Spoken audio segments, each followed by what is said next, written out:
ഡേയ്, നീ എന്തോന്ന് ആലോചിക്കണേ? അല്ലാതെ ഞാൻ ഒരു കഥ ഉണ്ടാക്കിയാലോ എന്ന് ആലോചിക്കും. കഥയോ? എങ്ങനത്തെ കഥ? അതോ, അത് നമ്മുടെ ഈ സമൂഹത്തൊക്കെ നടക്കുന്ന വലിയ കാശ് മുടക്കൊന്നുമില്ലാത്ത ഈ ലോ ബഡ്ജറ്റ് ആയിട്ടുള്ള ഒരു ചെറിയൊരു പടം. എങ്ങനെയുണ്ട്? അത്രേ ഉള്ളൂ. അതിന് നീ ഒന്നും ബുദ്ധിമുട്ടണ്ട, ഞാൻ ബുദ്ധിമുട്ടാ. ഞാൻ എത്തിക്കോളാം. നീ ചെയ്യൂ.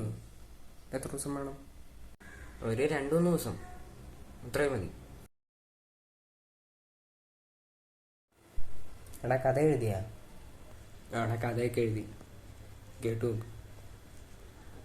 തുടക്കം: ബഹിരാകാശം.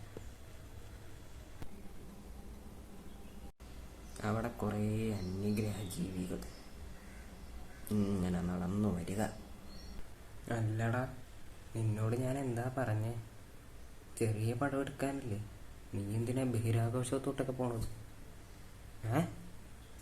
അല്ലടാ, ഞാൻ പറയട്ടെ. ഇപ്പം നടക്കുന്ന ഇതൊക്കെയാടാ, നമ്മുടെ സൊസൈറ്റിയിൽ നടക്കുന്ന കാര്യങ്ങളൊക്കെയാണ് ഞാൻ പറയണത്. നിനക്കത് മനസ്സിലാവാത്തോണ്ടാ. ഓടിക്കോ നീ, ഓടറാ. അല്ലേ, എൻ്റെ അടുത്ത് വന്നിട്ട് എന്നോട് ഓടാനാ? നീ ഓടറാ.